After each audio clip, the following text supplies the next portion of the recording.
What's going on, people? It's your man, the YB, back once again. So, we get to the final fight reaction of today. I've done my Crawford and my Dream of and Martin Bakole and Jared Anderson reactions separately. Now we're going to look at the Andy Ruiz versus Jarrell Miller showdown. And I'll be honest, man, I ain't no more from Andy Ruiz. I think the LA judges or the LA institutional system, they robbed Miller, man. It was Miller. I feel like Miller, the commentator said it best. Yeah, Andy Ruiz was so goosed in them last 7-8 rounds. Just get the jab going, man. Get that jab, stabbing his big soft body and stabbing his head. And then put something underneath it. Yeah, Miller should have been slapping that jab in his face and then stabbing an uppercut to the body, or do you know what I'm saying? Instead, Miller would just plod in, which enabled, even in them latter rounds, for Ruiz to have any success. Every time Miller would just let his hand start slapping, Ruiz was getting popped in his mouth all over the place. The times that Ruiz had success was when Miller would just kind of plod forward, and then obviously, when you got someone that's walking at you and not throwing nothing, you can just whack him. And Ruiz would whack him. So the jab, man, like, come on, bro. Get that jab slapping right in his face. Because Ruiz, in the last half of the fight, certainly, he was like this. He was standing there with his head, no head movement, no foot movement, no guard up. He was begging for that jab to be slapping in his face. Keep it simple. I feel like Miller was, the last 10 seconds of every round, he'd go to work and it would look okay, but it's almost like he was too focused on that kind of it's like, okay, you won the last 10 seconds of a round. That's all well and good, but what did you do for the rest of the round? You had no consistency. The only thing that was really consistent was the fact that you do the last 10 seconds. But come on, bro, get the jab going. He's a sitting duck. Back him to the ropes and slap him to the body. The middle part of the round, Ruiz would always start strong, as we know. He had some gas and he'd start fast. So I would like to have seen a bit of strategy, man. Okay, we know Ruiz, he's going to start fast in every round because he got a minute of rest. So we're going to stay tight, just pressure him, maybe get our jab out there a little bit, and then we're going to work the back 2 minutes. Instead, Miller would come out trying to fight fire with fire to some extent in the first minute of the round, where Ruiz was strong, which would then open him up. And it's like, what the blow, man? But people, listen, there was only one man who was trying to make a fight of this, and it was Jarrell Miller. There's no way it was a draw. Yeah? I gave Andy Ruiz the first 4 rounds, and, well, I give Andy Ruiz, like, in the whole fight, out of pity, I give him 5 rounds.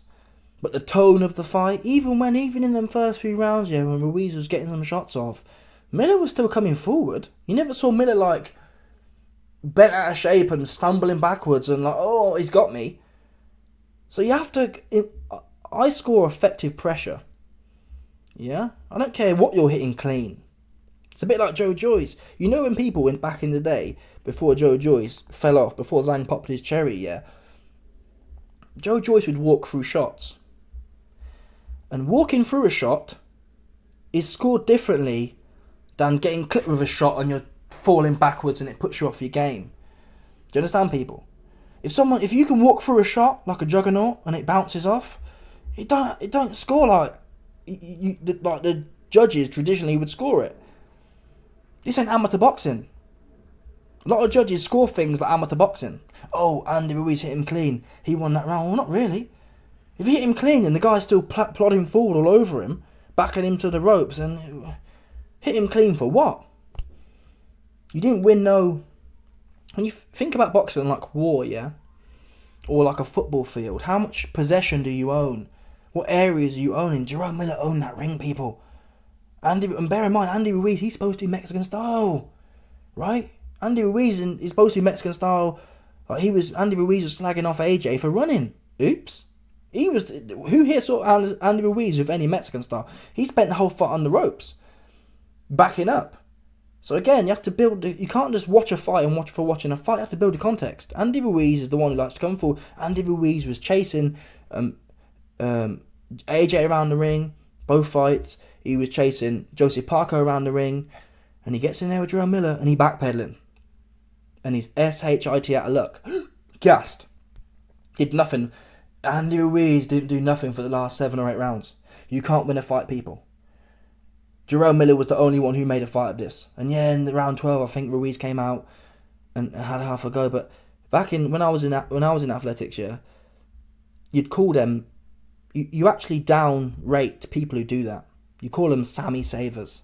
People like in training. Let's say you got 10 repetitions or something.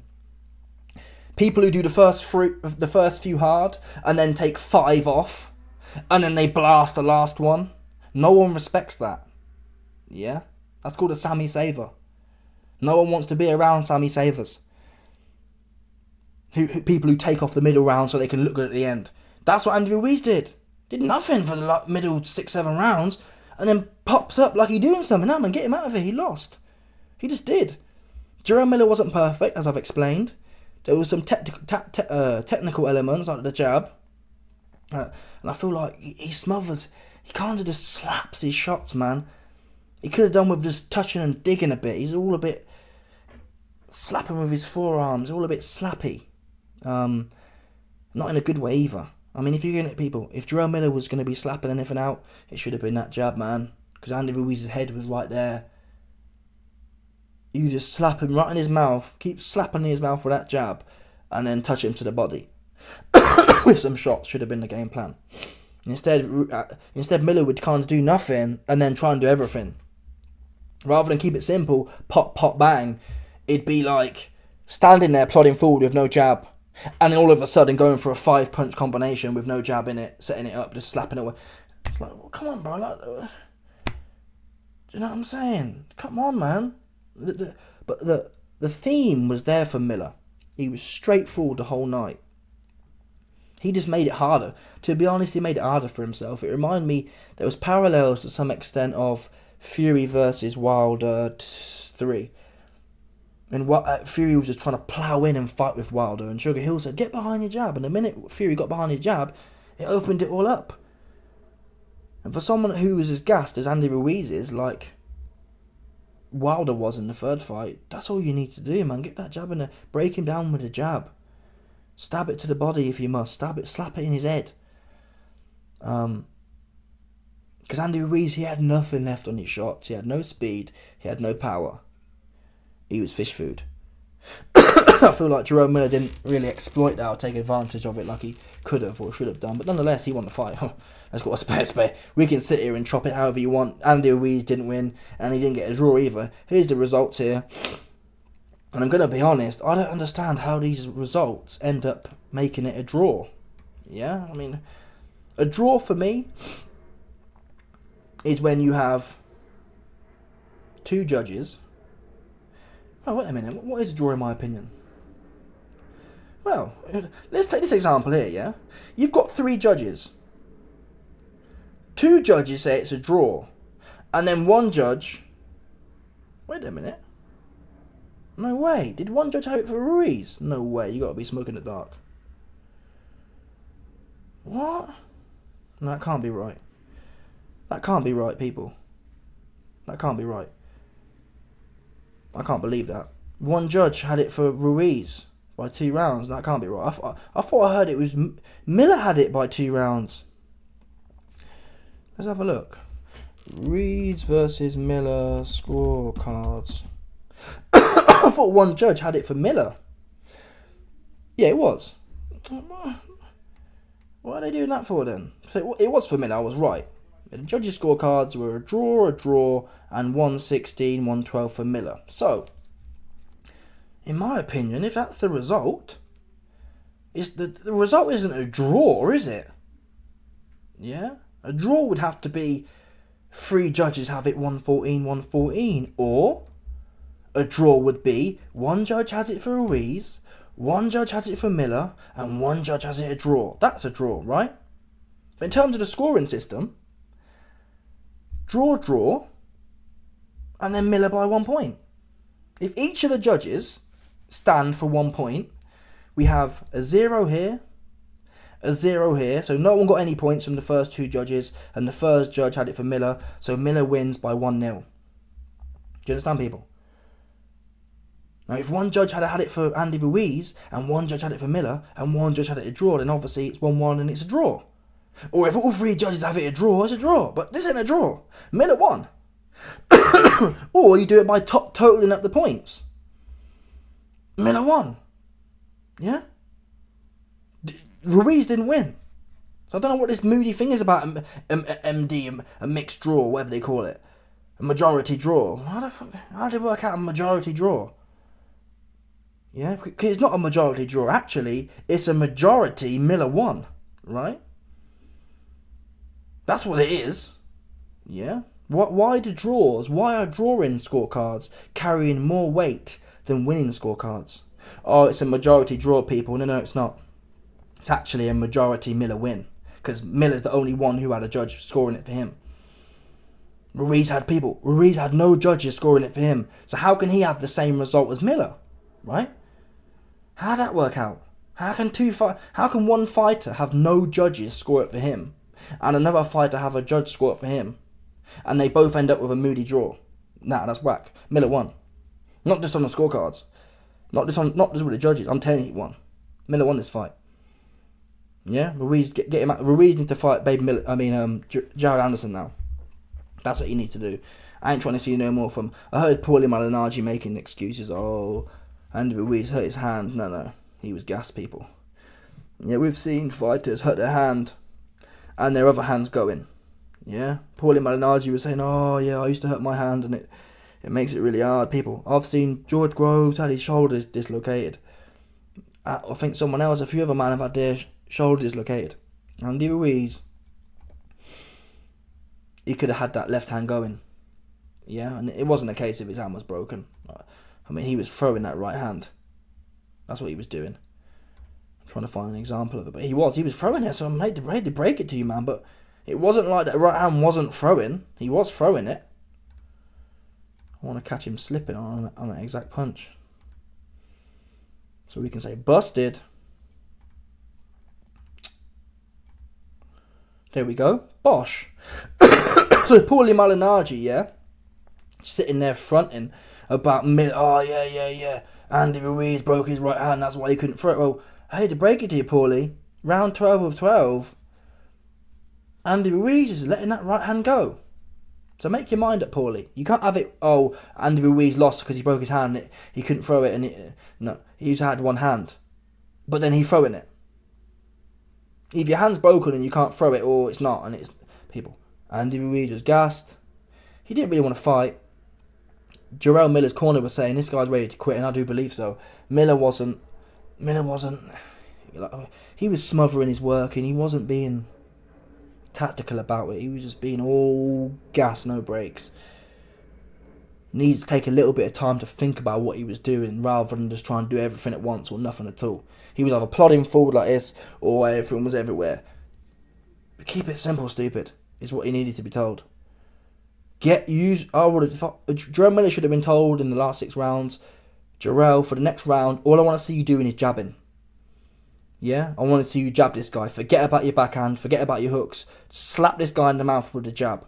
And then after you've showed me a round of that, we'll talk from there. That's what you should have been told. I don't want to see no other punches from you. So he could have seen the success. That's what Jarrell Miller needed to be told. For Andy Ruiz, he was sitting duck. Anyway, I'm happy for Miller, to be honest with you. He was an underdog. This was a big upset in terms of the odds. He deserved it. He fought hard. He's like a juggernaut, man. And I'll be very intrigued. I said in my last video, in my Martin Bakole reaction, I'll be very intrigued to see him versus Bakole. I think Bakole knocked his head off, but even when he lost to Dubois, he never got put down. He never got hurt, really. He was more exhausted. Do you understand? He's like a true juggernaut. He can't punch, though. Miller can't punch for toffee. Miller cannot punch for toffee. He just kind of slap his arms around, and that's a problem. He can't do nothing with real heavyweights. I mean, then again, he did push Dubois to some extent for a few rounds. So listen, he might be the juggernaut. He might be the real Joe Joyce. I'd like to see him, though, get some snap on something, though. Even his body work, he was kind of just... he kind of just slaps his arms around. There's no kind of... He doesn't dig his elbow in. You don't see him get that 90-degree elbow drive. It's all kind of... He's hitting Andy Ruiz with his palm or something. It's like, oh, come on, bro, start digging.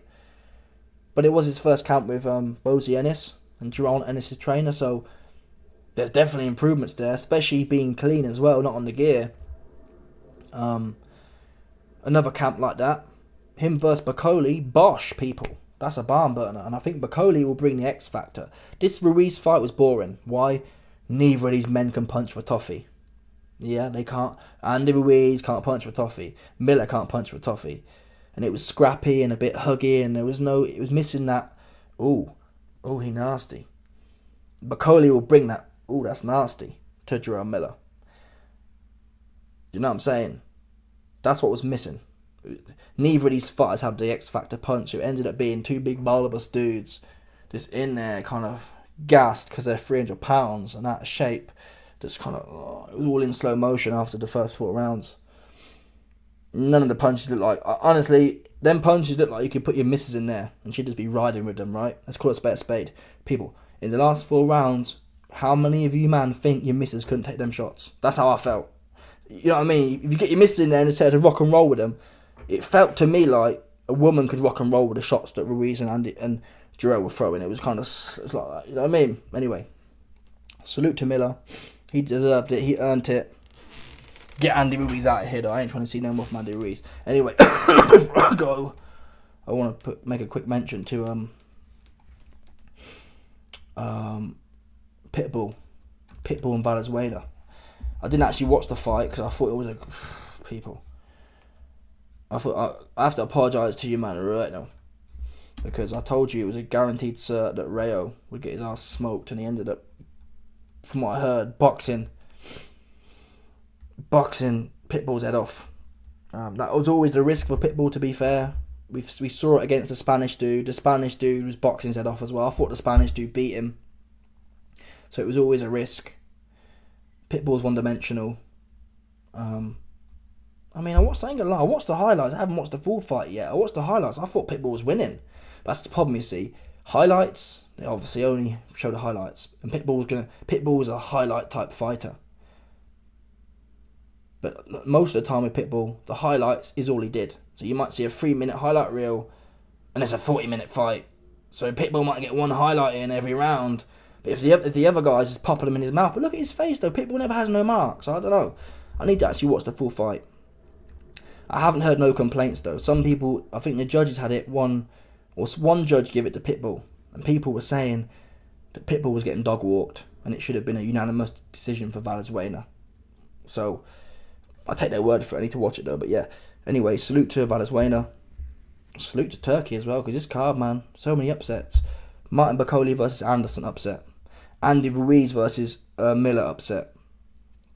Morel, upset. In my opinion, going life and death with some random 175er. Pitbull, upset. Even Crawford and Madrimov, from being a 7-1 favourite, that was arguably an upset. So salute to Turkey, you doing the most right now. Boxing's just getting spun up, and this is how it's supposed to be, people. Boxing's now become like the UFC, where you don't know who's really anything. Yeah, everyone's good until they're not. This Crawford performance reminds me to some extent of that. Who's that goofy at 170 who just lost? The British guy, headshot dead, Leon Edwards. Yes, Crawford won, yeah, but this Leon Edwards performance the other weekend reminded me of Crawford. It was just a bit like, oh, just a bit dead. You fell off, kind of thing, innit? And that's what happens when you're fighting the best consistently. In the UFC, people, champions ain't champions for long. And we're seeing it now in boxing. Devin Haney get beat. Pitbull get beat. That Cuban cat who's supposed to be a killer, he get beat. Everyone getting beat. Andy Ruiz getting beat. Jared Anderson getting beat. Crawford going life and death with random 7-1 underdog. You understand, people? This is how the sport's supposed to be, intriguing.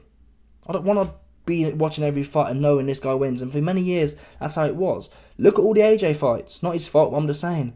AJ versus Povetkin. AJ versus Carlos Takam. AJ versus Joe Parker. AJ versus Pulev. AJ versus this bum. AJ versus that bum.